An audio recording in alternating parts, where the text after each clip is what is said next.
Hi all, welcome to SCERT Samagra. World ജിയോഗ്രഫിയിലെ previous year questions ആണ് discuss ചെയ്യുന്നത്. First question ആണ്, ഇൻസാറ്റ് ഏത് രാജ്യത്തിന്റെ ഉപഗ്രഹമാണ്? ഇൻസാറ്റ് ഇന്ത്യയുടെ ഉപഗ്രഹമാണ് ഇൻസാറ്റ്. ഉൽക്കാത്രി ആണെങ്കിലും, ഉൽക്കാത്രി എന്നുള്ളത് ഏത് രാജ്യത്തിന്റെ? റഷ്യയുടെ ഉപഗ്രഹമാണ് ഉൽക്കാത്രി. സ്പോട്ട് SPOT, സ്പോട്ട് എന്നത് ഏത് രാജ്യത്തിന്റെ? ഫ്രാൻസിന്റെ ഉപഗ്രഹമാണ് സ്പോട്ട്. GOES എന്നത് അമേരിക്കയുടെ ഉപഗ്രഹമാണ് ഗോസ് കേട്ടോ. GOES എന്നത് അമേരിക്കയുടെ ആണ്. അപ്പൊ ഇൻസാറ്റ് എന്നത് ഇന്ത്യയുടെ ഉപഗ്രഹമാണ് ഇൻസാറ്റ്. സ്പോട്ട് എന്നത് ഫ്രാൻസിന്റെ ഉപഗ്രഹമാണ് സ്പോട്ട്. ഉൽക്കാത്രി എന്നത് റഷ്യയുടെ ഉപഗ്രഹമാണ് ഉൽക്കാത്രി. ഗോസ് എന്നതോ?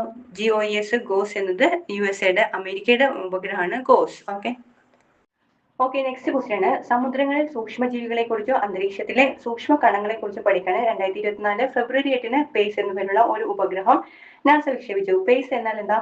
പേസിന്റെ ഫുൾ ഫോം എന്താണ്? Plankton, aerosol, cloud, ocean ecosystem. PACE. പേസിന്റെ ഫുൾ ഫോം എന്താണ്? Plankton, aerosol, cloud, ocean ecosystem. Plankton, aerosol, cloud. Ocean skip ആയി പോകും, ഓഷ്യൻ എക്കോസിസ്റ്റം കേട്ടോ. ഓഷ്യൻ എക്കോസിസ്റ്റം, ഇതാണ് പേസിന്റെ full form. Okay, next question ആണ്, തിരമാലകൾ എന്നാൽ എന്താണെന്ന്?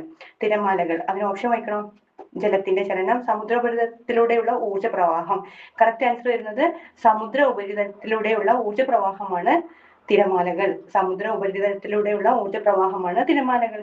ഇനി ഇന്ത്യക്കും ശ്രീലങ്കയ്ക്കും ഇടയിൽ സ്ഥിതി ചെയ്യുന്ന കടലിടുക്ക് ഏതാണ്? ഇന്ത്യക്കും ശ്രീലങ്കയ്ക്കും ഇടയിൽ സ്ഥിതി ചെയ്യുന്ന കടലിടുക്കാണ് പാക് കടലിടുക്ക് കേട്ടോ. ഇന്ത്യക്കും ശ്രീലങ്കയ്ക്കും ഇടയിൽ സ്ഥിതി ചെയ്യുന്ന കടലിടുക്ക് ഏതാണ്? പാക് കടലിടുക്ക്. നെക്സ്റ്റ് ക്വസ്റ്റ്യൻ ആണ്, ചന്ദ്രഗുപ്ത റിഡ്ജ് എവിടെയാണ് സ്ഥിതി ചെയ്യുന്നത്? ചന്ദ്രഗുപ്ത റിഡ്ജ് എവിടെയാണ് സ്ഥിതി ചെയ്യുന്നത്? ഇന്ത്യൻ മഹാസമുദ്രത്തിലാണ് ചന്ദ്രഗുപ്ത റിഡ്ജ് സ്ഥിതി ചെയ്യുന്നത്. ഇന്ത്യൻ മഹാസമുദ്രത്തിലാണ് ചന്ദ്രഗുപ്ത റിഡ്ജ് സ്ഥിതി ചെയ്യുന്നത്. സമുദ്ര പ്രവാഹങ്ങളുടെ രൂപീകരണത്തിന് പിന്നിലെ പ്രാഥമിക ചാലക ശക്തി എന്താണ്? സമുദ്ര പ്രവാഹങ്ങളുടെ രൂപീകരണത്തിന് പിന്നിലെ പ്രാഥമിക ചാലക ശക്തി എന്താണ്?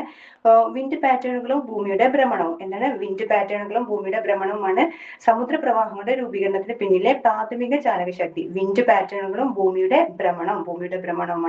നെക്സ്റ്റ് ക്വസ്റ്റ്യൻ താഴെ തന്നിരിക്കുന്നതിൽ ശീതജല പ്രവാഹം ഏതാണെന്ന്? കൊറോഷിയോ പ്രവാഹം, അലാസ്കൻ പ്രവാഹം, നോർവീജിയൻ പ്രവാഹം, പെറു പ്രവാഹം. ഇതിലേതാണ്? ശീതജല പ്രവാഹം എന്ന് പറയുന്നത് പെറു പ്രവാഹമാണ്. ശീതജല പ്രവാഹം കേട്ടോ. ശീതജല പ്രവാഹം എന്താണ്? പെറു പ്രവാഹമാണ്.